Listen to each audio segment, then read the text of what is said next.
Masih di podcast demokrasi. Dalam demokrasi, semua hal layak untuk diperbincangkan.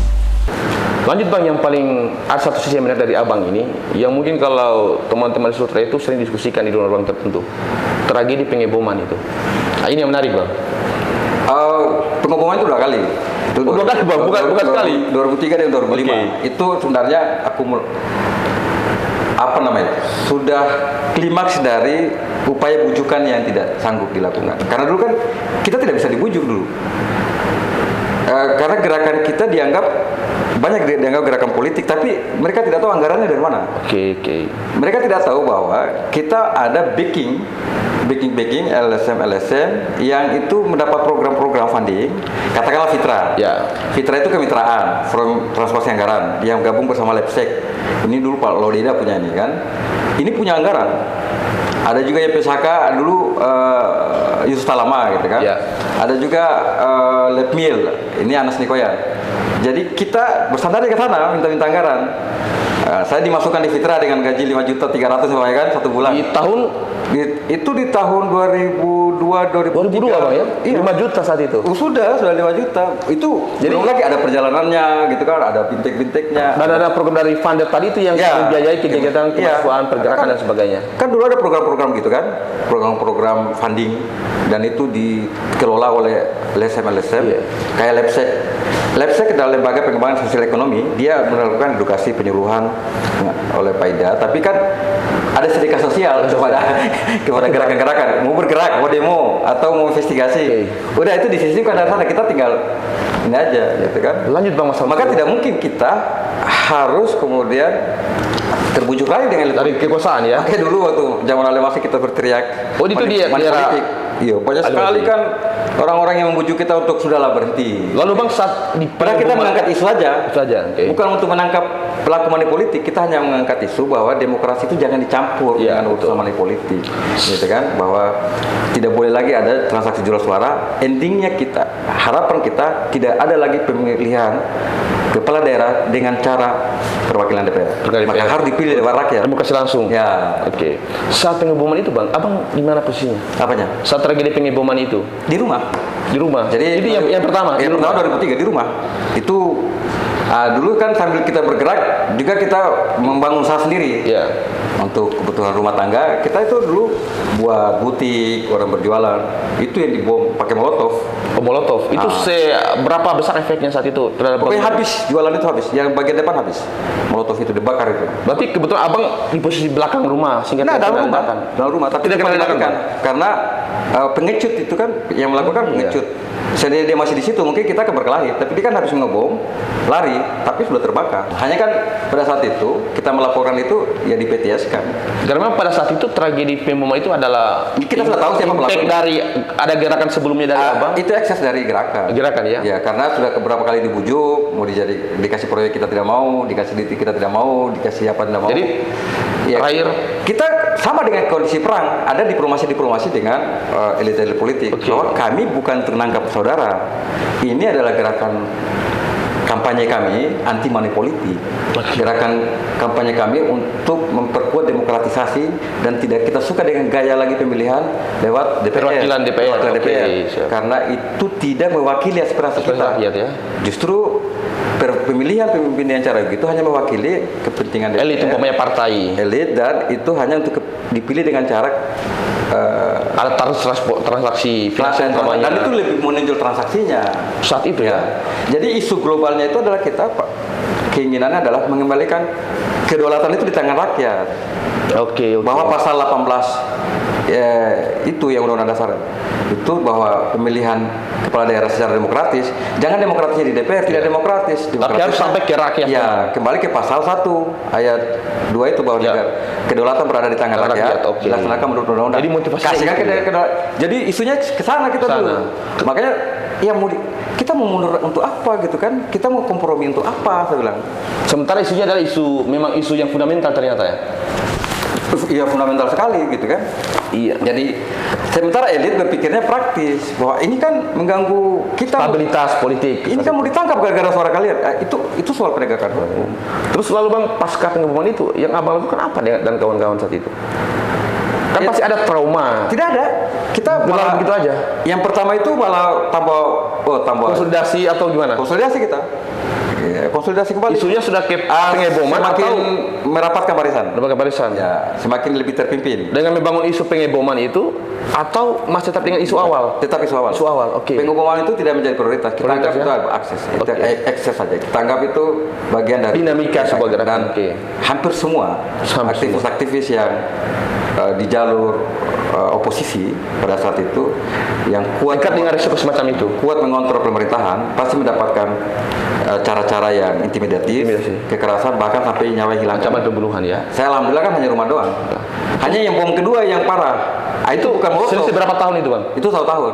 Itu 2 tahun. 2 tahun ya. 2003 kemudian 2005 lagi di jam yang sama dan pelakunya juga sama juga. Di rumah juga, Bang? Di rumah yang sama. Dan itu sudah agak sedikit high bomnya, bukan lagi menggunakan molotov. Itu sudah bom apa namanya? Dinamit, semacam dinamit atau Pokoknya pada saat itu untung kita masih pakai cara tidur itu kalau kelambu, ada kelambu dulu Iya. ya. Jadi begitu kaca kan pas kena rumah itu hari Iya, kelampung dulu. Kaca kan meledak langsung. Untung hanya sampai di kelambu aja kita lihat sudah hancur kaca-kaca itu. Jadi karena bunyi ledakannya itu sampai kedengaran sampai orang yang makan sari laut itu Kedengar ya? dari bis masih dengar itu bunyi. Saya pun di rumah itu sampai dulu berapa tahun itu sampai sakit telinga. Karena itu ya dari efek dari ledakan itu. Bahkan anak saya itu terganggu psikologinya. Oke. Makanya Yayu yang anak saya pertama itu saya bawa ke Bandung dulu. Untuk recovery keadaan. Ya recovery karena Oke. Trauma ya. trauma gitu kan. Yang kedua itu yang bom kedua itu agak keras. Nah itu baru serius. Itu mulai diambil alih sampai oleh Apa, Tempo, PH? sampai media Tempo pun ambil. Kemudian sampai KPK panggil untuk testimoni gitu kan. Oh iya betul. Jadi betul. tapi tetap juga tidak ditangkap. Karena memang kan by design skenario politik Iya, gitu. aparat penegak hukum dulu. Mudah-mudahan sampai sekarang ini kalau kau menentang pemerintah, Anda tidak akan Iya juga, bisa betul. mendapatkan keadilan. Oke, lanjut lebih jauh, Bang ya. Abang ini kan karir aktifnya cukup panjang gitu. Bahkan mungkin lebih panjang daripada karir penyelenggara negara maupun karir lawyer yang sekarang ini. Gitu kan. Pernah Bang ada momen-momen yang sangat menggiurkan gitu, ketika Abang kalau sebuah kasus tiba-tiba ada calling dari pihak-pihak tertentu atau mungkin tiba-tiba ada yang kasih surprise sekardus uang umpamanya untuk atau tahun-tahun lain untuk ibaratnya mendiamkan kasus tersebut. Abang punya pengalaman begitu enggak di era-era itu? Tidak ada. Mendiamkan kasus LSM atau apa? Baik dalam Abang sebagai aktivis LSM. Kalau LSM maupun ya itu mahasiswa. sudah semua kasus pasti. Dulu itu kan semua kasus orang pakai istilah ada dupanya ya. Oh gitu ya. Diamlah gitu. Oh itu lumrah Bang ya? Itu dulu. Tapi kan selama beralma mater kampus UHO. Dan itu yang kita dulu itu yang kita potong. Itu kita potong tradisi itu. Iya. Dan dalam bangunan gerakan pro demokrasi untuk memotong cara-cara menerima bujukan gitu kan. Oke. Baik jabatan, proyek maupun duit. Duit, ya. Makanya tadi peretarukan jabatan lah Pak Dayat jadi staf ahli gubernur lah. Saya staf ahli saya masih belum tahu apa-apa saya bilang. Tapi selama alma mater kuning itu enggak pernah. Saya bilang kita kan di gerakan interupsi ngapain sih? Tidak bisa memberikan masukan. Iya juga ya. Terbiasa. Kita terbiasa interupsi dulu. Masa kita harus memberi nasihat gubernur? Betul. Maka saya bilang nggak pas lah. Tapi selama alma mater kuning Apanya? tidak pernah. Alma mater kuning. Iya UHO. Oh, Lalu enggak pernah ya? Hanya selama Gambarnya dari kampus. gitu ya dia. Jadi karakter itu dibangun dari kampus dan di kampus itu kan kita termasuk di organisasi-organisasi. Artinya memang kalau selama kita beralma mater kampus itu memang kita harus idealis. Idealis karena kan ada 3 komponen kita nih. Di situ kan kita menempat jiwa muda kita, Oke. ya kan? Di situ kita menempat idealisme kita, gitu kan? Dan di situ kemudian jiwa muda kita keluar. Oke. Nah, apa namanya? Kita justru gerah lihat itu teman-teman yang suka mengadakan gerakan dari dulu gerakan-gerakan kampus itu sudah tergadai. Katakan istilah sekarang ada perpecahan di BEM gerakan, ada BEM apa namanya Nusantara, ada BEM BMSI.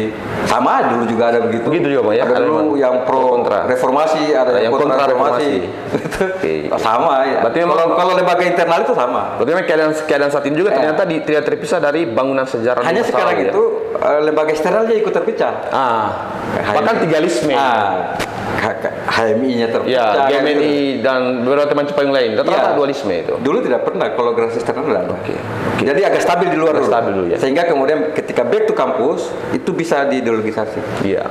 Maka di kampus itu banyak dijamurkan diskusi-diskusi. Maka sebenarnya di kampus itu baiknya diperbanyak forum-forum diskusi. Perlu diskusi. Oke, Bang. Ya, kenapa? Karena ini untuk menerima Aspirasi. dari luar. Iya, Organ-organ dan hampir semua yang aktivis-aktivis di dalam kampus lembaga itu pasti dia mengkarirkan diri di organisasi Organisasi eksternal. Oke. Ya. Lanjut, Bang. Kenapa harus KPU? Nah, kalau perjalanan KPU saya juga dulu tidak berpikir ke KPU itu. Mungkin karena sudah teman-teman di antara sekitar kami Kan KPU kota Ya. satu periode, kemudian naik di provinsi. Ya, jadi ketua. KPU itu tidak terpikir saya. Oh, gitu ya, Bang? Hanya karena mungkin sudah dianggap saya adalah makhluk yang terancam hidupnya, yang mungkin bagi teman-teman sudah susah dilindungi. Jadi udah kasih jabatan aja. Lebih bagus diamankan saja. Kebetulan saya backgroundnya memang pemantau. Dari mahasiswa saya adalah koordinator KPHW, koordinator pelaksana harian wilayah ANFREL, Universitas Nagor for Fair and Fair Election, ANFREL. Itu disebut jaringan perguruan tinggi pemantau pemilu yang tahun 99 kita memantau total area, gitu kan? Oke. Dan saya KPHW-nya itu hari ada Pak Salihanan di sana, ada juga Pak Endang, gitu kan? Dulu pemantau itu yang terkenal dua, semacam itu ANFREL itu, yang JPPT itu dengan KIP. Tetapi ada juga forum rektor. Forum rektor, Nah di ya. internal kita forum rektor, gitu kan? Jadi aksesnya lewat itu forum rektor. Tidak, forum rektor tersendiri juga. Tapi kita yang aktivis internal kampus masuk juga di forum rektor. Tapi di luar itu ada ANFREL. Oke. ANFREL ini yang kuat, gitu kan? Ini abang masuk KPU ini kan masih multi ini, kita lihat dia punya. Nah kalau masuk KPU itu tiba-tiba apakah memang karena aksi lewat organisasi sebelumnya, umpamanya PHMI atau sebagainya? teman-teman kemudian diskusikan. Kebetulan setiap ada momen-momen pemilihan, kita membuat pemantauan. Katakanlah pertama pemilihan wali kota itu 2005. Pemilu pertama itu kota itu 2005. Nah kita membuat pemantauan namanya Jurdil, gitu kan? Jurdil. Di situ juga ada Erwin urusan kalau nggak salah itu hari. Oh dari situ ya, legasinya dari situ. Ya setiap ada pemilu itu pasti kita pantau. Mau pemilu lewat DPR. Ini mau tapi lembaga pemilihan independen dia. Ya DPR kita koalisi. Koalisi ya. Oke. Maupun pemilihan secara langsung. Nah maka kayak pemilihan kota Kendari itu hari dulu pertama kali itu yang nanya Pak Asrun itu sampai kemudian ada sampai 9.000 pemilih tidak terdaftar. Kita sampai membuat TPS tandingan, gitu kan? Sempat bisa gitu. Itu digawangi oleh wali tapi Iya. di wali. Dekat di wali. Situ kita buat TPS tandingan. Jadi yang tidak terdaftar itu terkumpul di situ. Sampai itu TPS itu kemudian dibongkar karena ternyata ini bukan TPS benaran. Artinya Padahal itu hanya aksi protes saja, protes terhadap terkait 9.000 suara itu. Itu di zaman Pak Asrun saat itu ya? di pemilihan wali kota pertama. Ya. Betul. Itu sampai hampir 9.000 tidak terdaftar. Bisa terdaftar. Yang punya hak pilih. Sementara yang sudah meninggal masih terdaftar, yang sudah jadi TNI Polri masih terdaftar, anak kecil bahkan terdaftar. Wih.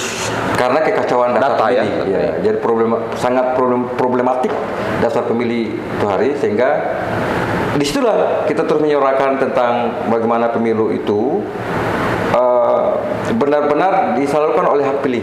Ya. Tapi yang abang pastikan bahwa abang jadi anggota KPU itu memang murni. Pas jadi pendaftaran KPU Kota Kendari 2007. Bukan titipan dari sana. Teman-teman memang kemudian murni ya. sepakat di Prodem.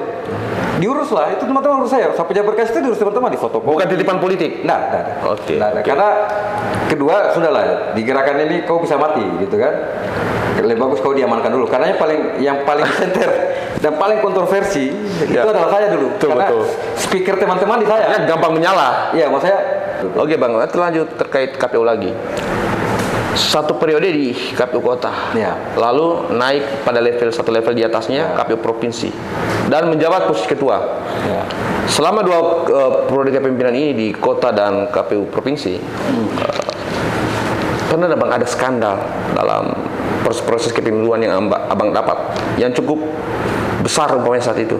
Kalau skandal-skandal kita tidak ada. Sepanjang saya menjadi KPU kan tidak ada kode etik. Jadi di KPU kota maupun di KPU provinsi kita tidak pernah dapat bahkan tidak pernah dilaporkan dalam kasus kode etik. Tetapi kalau kasus-kasus di bawah, aparat di bawah ya banyak, gitu kan. Kemudian kalau abang umpamanya menanggapi masalah satu pikiran publik bahwa rata-rata KPU itu pasti Itu jatah-jatah politik itu. Diputuskan berdasarkan proses politik sehingga pasti ada kepentingan elit yang terlibat. Abang mau jawabnya gimana kalau ada? Nah, kalau saya dulu nggak pernah lewat jalur-jalur politik. Memang kapasitas sendiri, memang ngurus sendiri. Ngurus sendiri. Ya, karena dia lewat proses penjaringan itu hari kan. Penjaringan. Tapi kan diputuskan juga secara yang politik kita lobby, DPR. yang kita lobby kan dulu adalah tim selnya aja.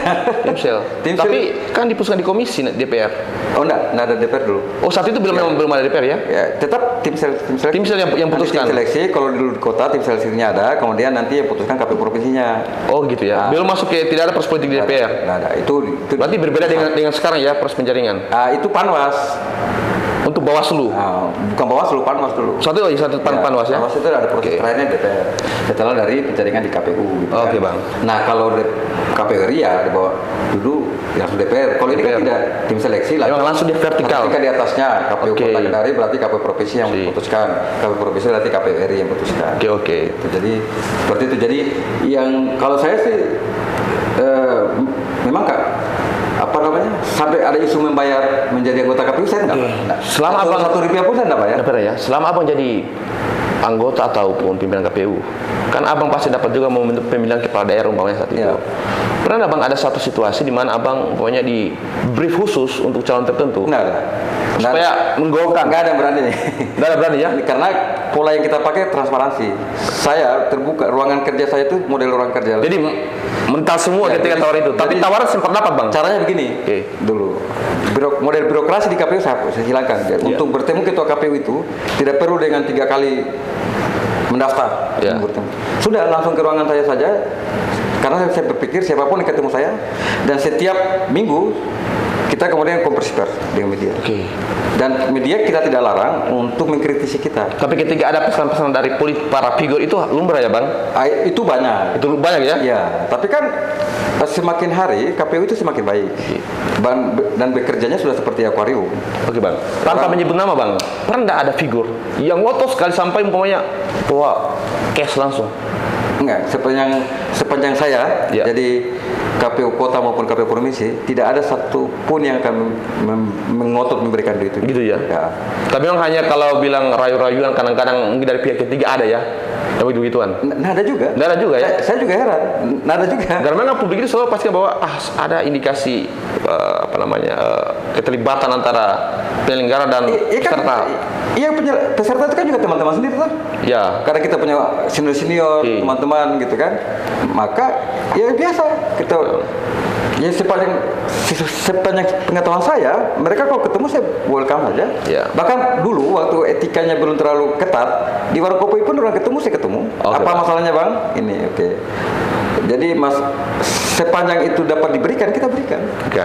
Dan mungkin mereka menghargai kita. Kita tidak pernah diberikan sesuatu gitu. Oke, lanjut bang sedikit lagi terkait pemilu lagi, KPU-an.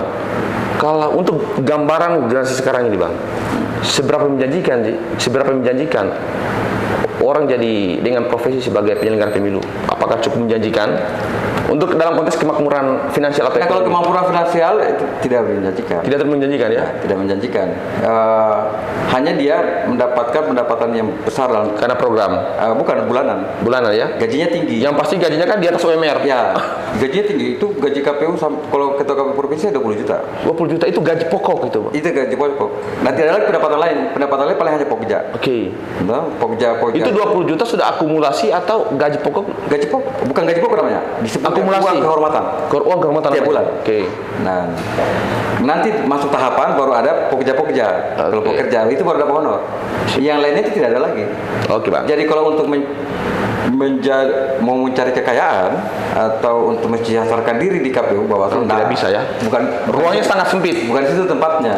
Di situ tempatnya memang mengabdi. Mengabdi memang di sana. Lanjut lagi bang. Kalau mau sejahtera jadi pengusaha. Kalau jadi pengusaha. Betul bang. Makanya kalau ada anggota KPU yang kaya raya, itu pertanyakan kok dari mana gajimu kan kita tahu kabupaten 11 juta sementara tidak ada bisnis umpamanya atau wirausaha mau dari mana betul juga gitu kan jadi ini tanda kutip jadi kalau ada anggota KPU anggota Bawaslu itu kaya raya saya tanya tadi kok rumahnya besar itu sebelum jadi KPU sudah ada rumah saya sebelum ada KPU sudah ada rumah memang. Saya bikin memang rumah. Semenjak saya di dunia aktivis dulu. Aktivis dengan Ya, dengan gaji saya dulu. kegiatan dari funder tadi, Istri dari juga masuk pegawai negeri, juga kredit di bank, bangun rumah. Oke, Bang. Jadi setelah rumah jadi baru saya KPU. Oke. Nah sekarang yang aneh kalau umpamanya belum jadi anggota KPU nggak punya rumah, pasca jadi tiba-tiba tak diangkat bawah tiba jadi kok jadi buat rumah mewah gitu kan? ya, dari mana? mobil dan sebagainya kan, Ya, untuk sekarang- kepentingan publik itu. Iya. Tidak ada bukti, tapi secara etis tidak patut. Oke, Bang, oke. Jadi etika itu bukan hanya diucapkan di Lisan, lisan, tapi dia dalam harus bentuk dibuktikan. aplikasi juga harus Bahwa ada. memang betul-betul kau bekerja berdasarkan etika dan perilaku. Tapi apakah Profesi. selama KPU kan lancar laporan LHKPN-nya? Kita dulu belum ada LHKPN. Oh, belum ada ya di era Abang saat itu. Jadi pelaporan audit kita yang terhadap tapi dulu juga kalau dilaporkan LHKPN saya banyak kredit kok. oh gitu juga ya, tetap minus juga Ya, hitungannya. tetap minus. Oke, oke. Mobil pun kredit. Oke, Bang. Saya punya pasca berKPU itu hanya 2 mobil. Satu mobil Kia kredit, satu mobil Avanza. Depan saya. Iya. Dilihat gagah-gagahan. Itu Fortune, itu mobil Linda. Padahal oh iya, betul kan. itu mobil Linda setelah selesai Kasihan ya. dikembalikan lagi. Balikan lagi. Dipakai oleh Yang berikutnya. yang berikutnya. Oke. Jadi- Lanjut, Bang. Sedikit. Jadi dua kendaraan itu aja saya. Antar Kia dengan Avanza tadi. Dan itu pun kredit. Oke. Gitu kan? Siap. Oke. Sampai sekarang bahkan kreditnya masih ada nunggak, Pak. Jadi belum ada yang belum lunas, Bang, mobilnya? Ada belum lunas.